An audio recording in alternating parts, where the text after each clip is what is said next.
تو میں نے آپ سے بتایا کہ یہ قدر جو ہے، ایک تو اسی سے لفظ قدرت بنا ہے، اور نمبر دو اسی سے کسی شے کی قدر و قیمت، اور پھر اسی کے معنی ہے اندازہ مقرر کر دینا، کسی شے کا اندازہ مقرر کر دینا، یہ قدر ہے۔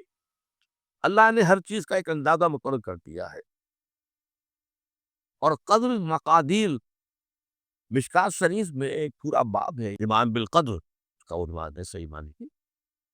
تو پہلی حدیث کیا ہے؟ مسلم شریف کی روایت ہے، عن عبداللہ ابن عمرو بن العاص رضی اللہ تعالی عنہما۔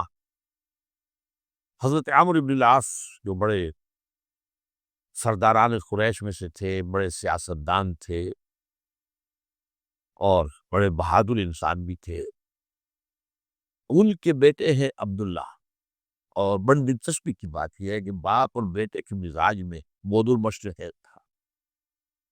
وہ تھے جنگجو اور سیاستدان اور بڑے سرداروں میں سے، یہ تھے انتہائی زاہد و عابد، انتہائی زاہد و عابد۔ انہی کے بارے میں آتا ہے پوری پوری رات کھڑے رہتے تھے نوافل، اور ہر روز روزہ رکھتے تھے، جس پر حضور نے یوں کہنا چاہیے کہ ڈانٹ پلائی۔ آپ کو اطلاع ہو گئی، آپ نے بلایا، یا عبداللہ اولم اخبر انک تقوم اللیل و تصوم النہار تصوم الدہر، کیا مجھے یہ خبر نہیں دی گئی ہے؟ یعنی مجھے یہ خبر ملی ہے کہ تم پوری رات کھڑے رہتے ہو، نماز پڑھتے ہو، تم ہر روز روزہ رکھتے ہو۔ اب کیا کرتے؟ بلا یا رسول، جھوٹ بولنے کا تو ارادہ ہے ہی نہیں، اور ہو بھی نہیں سکتا۔ فرمایا لا تفعل، سخت سے بہت۔ وہ عبداللہ ابن عمرو ابن العاص رضی اللہ تعالیٰ عنہما اس کے راوی ہے، قال قال رسول اللہ صلی اللہ علیہ وسلم کتب اللہ مقادیر الخلائق قبل ان یخلق السماوات والارض ب50,000 سنہ۔ اللہ تعالیٰ نے مقداریں اور تقدیریں، ابھی دو الفاظ میں بولوں گا تاکہ آپ کے ذہن میں بات رہے، معین کر دی تھی، لکھ دی تھی، لکھ دی تھی، لکھ دی تھی، آسمانوں اور زمین کی تخلیق سے 50,000 سال قبل۔ یہ ہے قدہ، ہر چیز کی ایک تقدیر جو ہے وہ معین ہوئی ہے۔ اب آئیے اس میں کتاب سے مراد کیا ہے؟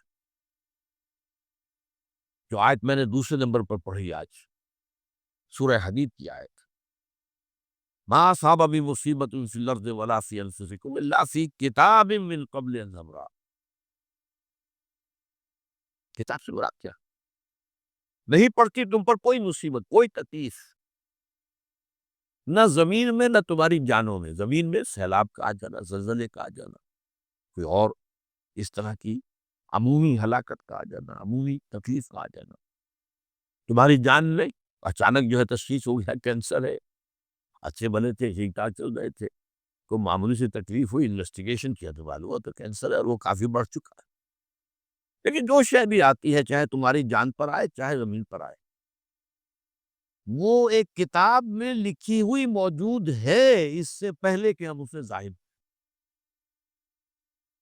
یہ تمہیں مشکل نظر آئے گا، ان ذالک علی اللہ یسیر، یہ اللہ پر بہت آسان ہے، بہت آسان، اللہ کا علم کامل ہے۔ تو معلوم ایک بات ڈال لیجئے کہ از حقیقت کتاب سے مراد اللہ کا علم قدیم ہے۔ اللہ کا علم حادث نہیں ہے، معاذ اللہ ثم معاذ اللہ، کہ کوئی شے ہوئی تو اس کے علم میں آئی۔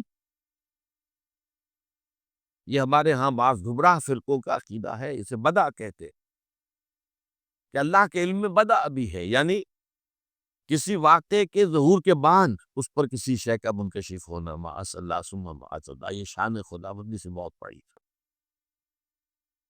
وہ تو عالم ما کان و ما یکون ہے، جو بھی کچھ تھا اور رہا ہے آج تک ہمیشہ سے ہے، اور جو بھی کچھ ہوگا وہ سب اس کے علم میں۔ آنے واحد میں بول، آنے واحد، یہ آنے واحد کے لفظ کو اچھی طرح سمجھ۔ مجھے سب سے پہلے تجربہ ہوا تھا، یہ سن میرا خیال ہے کہ 67-68 کی بات ہے، میں نے پہلا ہفائی سفر کیا تھا لاہور سے کراچی۔ اس وقت فوکر چلتا تھا، فوکر فرینڈشپ، چھوٹا جہاز پہ چلیگا والا، اور کرایہ 90 روپے تھا نائٹ کوچ کا۔ آج آپ تصور کیجیے۔ تو میں چونکہ مجھے جغرافیے سے دلچسپی ہے اور فوکس زیادہ اونچا نہیں ہوتا، تو میں دیکھتا جا رہا تھا کھڑکی سے، اس وقت ہم کہاں پہنچ گئے، اب کہاں پہنچ گئے، اب جو روشنیاں نظر آ رہی ہیں کس شہر کی، یہ اکاڑے کی آ گئی، یہ ساہیوال کی آ گئی، کہ آگے اور آگے۔ ایک دم میں نے دیکھا کہ 3 شہروں کی روشنیاں میں ایک وقت دیکھ رہا ہوں، لودھرا، باولپور، سماسٹا۔ مجھے خیال آیا کہ جب میں ٹرین سے سفر کرتا ہوں، کراچی جاتا ہوں، تو لودھرا پہنچتا ہوں تو میں سمجھتا ہوں کہ ابھی بھاولپور آدھا گھنٹے بعد آئے گا، وہ مستقبل کی شے ہے میرے لیے۔ باولپور پہنچتا ہوں تو لودھرا میرے لیے ماضی کی بات بن جاتی ہے، آدھے گھنٹے پہلے لودھرا آیا تھا، اور آدھے گھنٹے کے بعد جو ہے سمرسٹا آئے گا، وہ میرے لیے مستقبل بن گیا، لودھرا ماضی بن گیا۔ لیکن اس بلندی پر میں بیک وقت دیکھ رہا ہوں لودھرا کو بھی اور بہاولپور کو بھی اور سمرسٹا۔ یہ معاملہ جو ہے اس کو 1 ملین بلین سے ضرب دے لیجئے، اللہ تعالیٰ اس بلند مقام سے دیکھ رہا ہے جہاں اس کے مشاہدے میں، اس کے علم میں ماضی اور مستقبل کا کوئی سوال نہیں۔ آنے واحد، آنے واحد، آنے واحد۔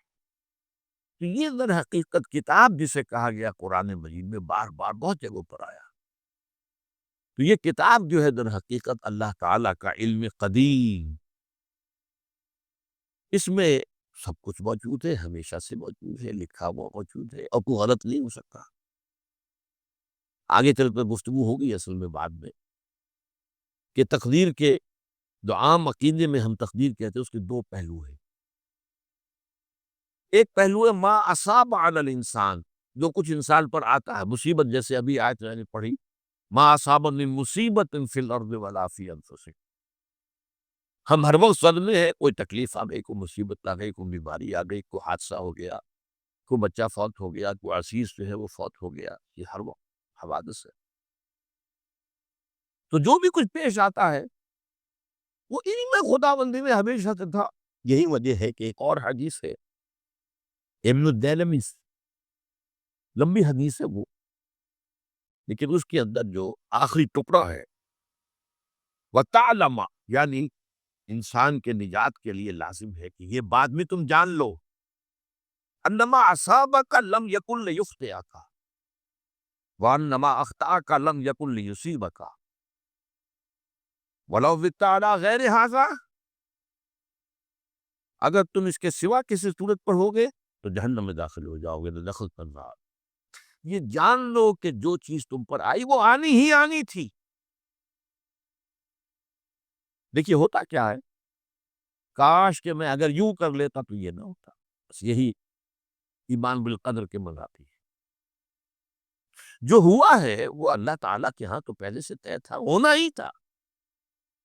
تمہاری کوئی تدبیر، کاش کہ میں اس وقت یہ کر دیتا، یہ لا، اسی لیے ایک حدیث میں الفاظ آئے ہیں ان کلمۃ اللہ تفتح عمل الشیطان، اس لا سے کاش اس سے شیطانی عمل شروع ہو جاتا،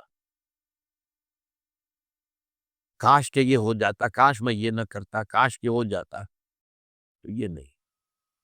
تعلم انما اصابک لم یکن لیخطئک، تو جان لے اس بات کو کہ جو چیز تم پر آئی ہے وہ ہرگز ٹلنے والی نہیں تھی۔ کوئی تدبیر تم کر لیتے، کوئی کسی وقت کوئی ہیلا کر لیتے، کوئی تم قدم اٹھا لیتے، کچھ بھی کر لیتے، وہ تو آنی ہی آنی تھی۔ وما انما اخطاک، جو چیز تم سے چھوٹ گئی، رہ گئی، نہیں ملی۔ ایک ویکنسی ایڈورٹائز ہوئی تھی، آپ نے بھی درخواست دی تھی، آپ کو نہیں ملی، اب آپ گو ہو کاش کہ میں نے فلاں سے سفارش کرا لی ہوتی، بس گئے۔ تو جو چیز چھوٹ گئی اور چھوٹ جانی ہی تھی، اس میں قطعاً جو ہے کوئی شکل، کوئی تدبیر، کوئی سفارش، کسی طرح کا کوئی بھی ہیلا، کوئی جو ہے اس میں قابل نہیں ہو سکتا تھا۔ لم یکن لیصیبک وبت علی غیر ذالک، اگر تو اس کے سوا کسی کیفیت پر تیری موت واقع ہوئی، اگر یہ یقین نہیں ہے، یہ ہے تقدیر کا وہ مفہوم کہ جس کا تعلق ہے علامہ اصاب الانسان، جو انسان کے اوپر وارد ہو رہا ہے، اس کے ضمن میں تقدیر کا مفہوم کیا ہے، کہ جو ہوا ہے وہ تو ہونا ہی تھا۔ اس میں تو کسی شک و شبے کی گنجائش بالکل قط اللہ تعالیٰ کا فیصلہ ہے۔ البتہ در حقیقت ایک دوسرا پہلو ہے، ما یفعل الانسان، وہ جو انسان کرتا ہے۔ یہاں آ کر یہ تقدیر کا مسئلہ بہت ٹیڑھا ہوتا ہے۔ آیا میرے اندر کوئی اختیار بھی ہے کہ نہیں؟ Do I have any free choice؟ یا ہر شخص پہلے سے طے ہے؟ تقدیر کا ایک عام مفہوم یہ ہے، اور اس مفہوم میں بھی بعض روایات بھی ہیں جو اس کی تائید کرتی ہے کہ ہر چیز پہلے سے طے ہے، لکھی ہوئی ہے۔ اور یہ جو حدیث ہم نے ابھی پڑھی ہے، یہ گویا کہ اس کی ایک مثال ہے کہ وہ جو لکھ دیا گیا تھا، فرشتے نے لکھ دیا تھا، رحم مادر میں لکھ دیا تھا، شقی و سعید، یہ بدبخت ہے یا سعادت مند ہے۔ تو ایک شخص پوری عمر نیکی کے کام کرتا رہا کرتا رہا کرتا رہا کرتا رہا، آخری وقت میں آ کر کوئی ایسا حادثہ پیش آ گیا کہ وہ اہل جہنم کے سے کام شروع کر دیا اور جہنمی ہو گیا۔ یا ایک شخص ساری عمر جو ہے جہنمیوں کے سے کام کرتا ہے، آخری وقت میں آ کر کوئی ایسی توفیق ملی، کچھ ایسا معاملہ ہو گیا، توبہ کر لی اور اس نے جو ہے اہل جنت کے سے اعمال شروع کر دی ہوتی ہوگی۔ تو یہ جو ہے علامہ اصحابک کا علیحدہ بات ہے، اور علامہ یفعل الانسان، انسان کیا کرتا ہے، اس میں اس کی قدرت کتنی ہے۔ اور یہ ہمارے ہاں فلسفے کا بڑا مشکل موضوع ہے، اسی کا نام ہے جبر و قدر۔ ہمارے اسلاف میں بھی کچھ لوگ ایسے ہیں متکلمین میں سے، دیکھیے ہمارے ہاں ایک وہ لوگ ہیں کہ جو اس پر قناعت کرتے ہیں کہ جو اللہ نے کہہ دیا اور رسول نے کہہ دیا، اس سے آگے ہم مین میخ نہیں نکالیں گے، وہ محفوظ راستے پر ہیں۔ لیکن بہرحال انسان کو اللہ نے ایک عقل بھی دی ہے، اور یہ عقل سوالات اٹھاتی ہے، اور جو زیادہ ذہین انسان ہوتے ہیں ان کے اندر ان کی یہ مصیبت زیادہ ہوتی ہے، لہٰذا وہ تو سوچتے ہیں، کچھ نہ کچھ غور و فکر کرتے ہیں، بات سمجھنے کی کوشش کرتے ہیں۔ اس میں اب ہمارے یہاں دو طبقے ہو گئے، جبریہ قدریہ۔ ایک نقطہ نظر یہ ہے کہ انسان مجبور ہے محض، کوئی اختیار نہیں۔ اور ایک یہ ہے کہ انسان قادر مطلق ہے، جو چاہتا ہے اپنے فیصلے میں مختار مطلق ہے، وہ فیصلہ کرتا ہے۔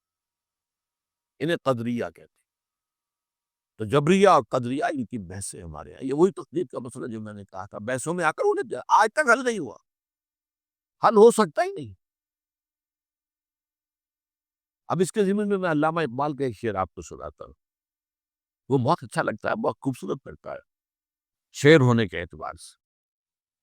تقدیر کے پابند جمادات و نباتات، مومن صرف اللہ کے احکام کا پابند۔ اس میں انسان سے پابندی کی نفی کر دی گئی ہے، وہ صرف پابند ہے اللہ کے احکام کا۔ نتیجے کے اعتبار سے تو جو یہ شعر کہہ رہا ہے، جو بات وہ صحیح ہے، پابندی اصل جو ہے وہ اللہ کے احکام کی، لیکن یہ کہ تقدیر کی پابندی سے انسان بھی پوری طرح آزاد نہیں ہے۔ یہ سمجھ دینا کہ یہ جمادات و نباتات ہی کا معاملہ، یہ غلط ہے، یہ مبالغہ ہے۔ ظاہر بات ہے کہ شاعر جو ہے، شاعر مبالغے سے بچ نہیں سکتا، چاہے وہ علامہ اقبال ہو، کوئی بھی ہو۔ اسی لیے سورہ شعراء کے اندر جو عام شعراء کی جو صفات بیان ہوئی ہیں وہ آپ کے ذہن میں آ گئی ہوگی۔ مبالغہ کرتے ہیں، فی کل واد یہیمون انہم یقولون ما لا یفعلون، وہ کہتے بھی وہ کچھ ہے جو کرتے نہیں ہیں، اور یہ بات تو علامہ اقبال پر بھی چشمہ ہوتی ہے۔ بہرحال یہ شعر ذرا پھر نوٹ کیجئے، تقدیر کے پابند جمادات و نباتات، مومن صرف اللہ کے احکام کا، پھر بات صحیح نہیں ہے۔ انسان بہت سے اعتبارات سے مجبور۔ سب سے پہلے جو ہے انسان کے اندر ایک تقدیر نوعی ہے، نوع انسان، چھوٹی سی چڑیا اڑتی پھرتی ہے، انسان نہیں اڑ سکتا۔ آپ نے ٹھیک ہے مشین ایجاد کر دی، جہاز ایجاد کر لیا، آپ دوڑ رہے ہیں 500 آدمی اور سینکڑوں من سامان لے کر جو ہے وہ جا رہا ہے، 747 ہو یا 757 ہو، یہ کر لیا ٹھیک ہے، خود نہیں اڑ سکتے، اب کیا کریں گے آپ؟ یہ تقدیر نوعی ہے، سپیشیز، ہر سپیشیز کے لیے اللہ نے ایک اندازہ مقرر کر دیا ہے، اس اندازے ہی میں رہے گا، اس سے باہر نہیں جا سکتا۔ پھر ایک تقدیر شخصی ہے۔ اب دیکھیے تقدیر شخصی کیا ہے؟ بعض اوصاف و صفات ہمیں وراثتاً ملتے ہیں، we have no choice۔ پہلے بھی یہ بات مانی جاتی تھی، آج جو ہے ذرا سائنٹیفک انداز میں ہم کہتے ہیں جینز میں چلا آ رہا ہے، اس جینز کو تو بدل سکتا ہے۔ جو جینز بھی آپ کو ملے اپنے والدین کی طرف سے، وہ آپ کی شخصیت کا ظاہر بات ہے کہ فیصلہ کن طرز پر اس کو ڈھال دیتے ہیں۔ جینز ہے، پابندی ہے۔ نمبر دو یہ کہ خاص طور پر جو گھر کا ابتدائی ماحول ہوتا، ماں کی گود اور ابتدائی گہوارہ گھر کا، اس کے جو اثرات مرتسم ہو جاتے ہیں شخصیت کے اوپر، وہ بھی بڑے مستقل ہو، پختہ ہو۔ ان دونوں چیزوں کو ضرب دے لیجئے، hereditary factors multiply by environmental factors, اس سے مل کر ایک شے تیار ہوتی ہے جس کو قرآن کہتا ہے شاکلہ۔ قُلْ كُلٌّ يَعْمَلُ عَلَىٰ شَاكِلَتِهِ فَرَبُّكُمْ أَعْلَمُ بِمَنْ هُوَ أَهْدَىٰ سَبِيلًا، سورہ بنی اسرائیل۔ شاکلہ کسے کہتے ہیں؟ شاکلہ شکل دینے والی شے۔ آپ کو لوہا ڈھالنا ہے، کوئی خاص پرزہ بنانا ہے، اس کا پہلے سانچہ بناتے ہیں، لوہے کو پگھلا کے اس میں ڈالیں گے تو جیسا سانچہ ہوگا ویسا ہی لوہا جو ہے وہ شکل اختیار کرے، اس سے شاکلہ کہتے ہیں۔ یہ شاکلہ جو ہے ہر انسان کا، اس سے باہر انسان نہیں جا سکتا، اس کے اندر اندر سٹرگل ہوگی، اس کے اندر اندر اس کی جد و جہد ہوگی، لیکن اس کا یہ مطلب نہیں ہے کہ اس کا کوئی فری چوائس ہے۔ فری چوائس ہے،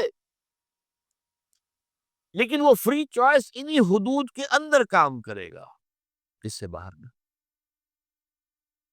اس بات کو مختلف احادیث میں حضور نے بہت خوبصورتی سے بیان کیا۔ ایک حدیث بڑی اہم ہے، بڑی اہم۔ الناس کالمعادن، انسانوں کی مثال بھی معدنیات کیسی ہے۔ اب سونے کی معدنیات میں سے سونے کی جو اور ہے، اب پتہ نہیں اردو میں مجھے معلوم نہیں اور کا ترجمہ کیا کرتے ہیں آپ طور پر، لیکن جانتے ہیں اور وہ کچی دھات جس سے کو صاف کر دیتے ہیں تو پھر وہ دھات جو ہے خالص شکل میں سامنے آ جاتی ہے۔ سونے کی اور سے سونا بنے گا، چاندی کی اور سے چاندی بنے گی، سونا تو نہیں بن سکتا، جتنا چاہے صاف کر لیں، وہ اور تو مستقل۔ الناس کالمعادن خیارکم فی الجاہلیت خیارکم فی الاسلام، جو تم میں جاہلیت کے دور میں، پری اسلامک دور میں جو بہترین تھے، وہی اسلام میں آ کر بہترین ہوئے۔ وہ اور سونے کی تھی، وہ صاف ہو گئی ہے، اور سونا جو ہے وہ نکھر کر خالص سونا بن کر آ گیا ہے، اسلام نے صاف کر دیا۔ وہ چاندی کی اور تھی، اسلام نے اس کو صاف کر دیا ہے، وہ نکھر کر چمکتا ہوا جو ہے وہ چاندی بن گئی۔ لیکن یہ کہ اذا فقہوا، البتہ پھر اس میں ایک اضافہ کیا حضور نے، جبکہ ان کے اندر دین کا فہم داخل ہو جائے، تو یہ کہ جو بہترین پہلے تھے وہی بہترین اب ہوں گے۔ اسلام لانے سے پہلے بھی بہترین ابو بکر تھے، اسلام لانے کے بعد بھی بہترین ابو بکر۔ حضور پر وحی سے پہلے بھی بہترین خاتون خدیجۃ الکبریٰ تھی، ایمان لانے کے بعد بھی بہترین خاتون خدیجۃ الکبریٰ۔ اور دوسری حدیث سنیے، عن ابی الدرداء رضی اللہ تعالی عنہ قال بینما نحن عند رسول اللہ صلی اللہ علیہ وسلم، اسی حال میں کہ ہم ایک روز ہم حضور کے پاس تھے، نتناکرون ما یکون، اور ہم ذرا سوچ رہے تھے کیا کیا کچھ پیش آنے والا ہے دنیا میں۔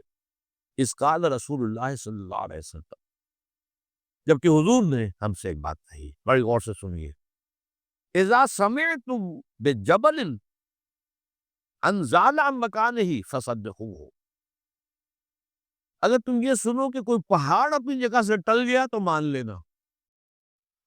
وَإِذَا سَمِعْتُمْ بِرَجُلٍ تَغَيَّرَ عَنْ خَلْقِهِ فَلَا تُصَدِّقُوهُ، اور اگر تم سنو کہ کوئی شخص جو ہے وہ اپنی سرشت سے، اپنی جبلت سے بدل گیا، دیکھو زمین میں اکڑ کر نہ چلو۔ یہ تمرد اور تکبر اور یہ انسان کا اپنے آپ کو کچھ سمجھنا، یہ ہم اس سے پہلے پڑھ چکے ہیں حضرت لقمان کی نصیحتوں میں بھی۔ اس لیے یہ تکبر جو ہے بہت بری شے ہے، جیسا کہ میں عرض کر چکا ہوں، اس موقع پر بھی میں نے عرض کیا تھا، فرمایا گیا ہے ایک حدیث میں، لا يدخل الجنت من کان فی قلبہ مثقال حبۃ من کبر، جنت میں ہرگز داخل نہیں ہو سکے گا وہ شخص جس کے دل میں رائی کے دانے کے برابر بھی تکبر ہے۔ اللہ تعالیٰ فرماتا الکبر ردائی، تکبر تو میری چادر ہے، یہ ایک ایسا لباس ہے جو مجھے زیب دیتا ہے۔ اللہ کے ناموں میں سے المتکبر ہے، الملک القدوس السلام المؤمن المہیمن العزیز الجبار المتکبر۔ اگر آپ تکبر کرتے ہیں تو یہ ایسا ہے کہ جیسے کسی کی شانے سے، اس کے کندھے سے اس کی چادر کھینچ لی جائے۔ یہ عرب میں بھی اور ہمارے ہاں پٹھان کلچر کے اندر بھی یہ سب سے بڑی توہین ہے، اگر آپ نے کسی کے کاندھے پر سے اس کی چادر کھینچ لی، گویا کہ اسے آپ نے ننگا کر دیا، اور اس توہین کا پھر وہ بدلہ لیتا۔ تو تم میری چادر گھسیٹ رہے ہو میرے کاندھے سے، یہ تو میری ردا ہے۔ عام طور پر تو سوچا جائے گا کہ نیکی کا تعلق تو عمل سے ہوتا ہے، ایمان جو ہے وہ کسی عمل کا نام نہیں، ایمان تو در حقیقت ایک ذہنی اور قلبی کیفیت ہے۔ لیکن واقعہ یہ ہے کہ نیکی کی اصل روح جو ہے وہ ایمان، اس لیے کہ ہر عمل کے دو پہلو ہوتے ہیں، ایک عمل کا ظاہر ہے اور ایک اس کا اصل مقصد باطنی طور پر اس عمل سے مقصود کیا ہے، موٹیویشن کیا ہے، جذبہ محرکہ کیا ہے، یہ دو چیزیں بالکل علیحدہ ہیں۔ تو یوں سمجھ لیجئے کہ نیکی کے ظاہر کو صرف نہیں دیکھنا کہ یہ نیکی کا کام ہے، بلکہ دیکھنا یہ ہوگا کہ اصل میں اس کی موٹیویشن کیا ہے، اس کا جذبہ محرکہ کیا ہے۔ وہ جذبہ محرکہ ہے جو ایمان کے ذریعے سے، ایمان باللہ، ایمان بالآخرہ، ان دونوں کے اندر نیکی کے لیے ایک مثبت جذبہ محرکہ بھی ہے اور بدی سے بچنے کے لیے ایک منفی جذبہ محرکہ بھی ہے۔ اللہ کی محبت، love of God, to please Allah, Allah کو راضی کرنا، رضائے خداوندی کو اپنا مقصود بنا لینا، یہ جذبہ محرکہ ہے جس کے تحت انسان نیکی کرے، بھلائی کرے، خیر کرے، یہ مثبت جذبہ ہے۔ لیکن اس کے ساتھ ہی منفی پہلو بھی، اللہ ناراض نہ ہو جائے، اللہ کی سزا سے بچنے کے لیے، اللہ کی ناراضگی سے بچنے کے لیے انسان نیکی کا کام کرے، بدی سے رکے۔ اسی طرح جذبہ آخرت جو ہے، ایمان بالآخرہ، تو جنت کی طلب میں نیکی کا کام کرنا اور دوزخ سے بچنے کے لیے بدی سے بچنا، تو گویا کہ ایمان بالآخرہ اور ایمان باللہ دونوں میں مثبت پہلو بھی ہے، منفی بھی ہے۔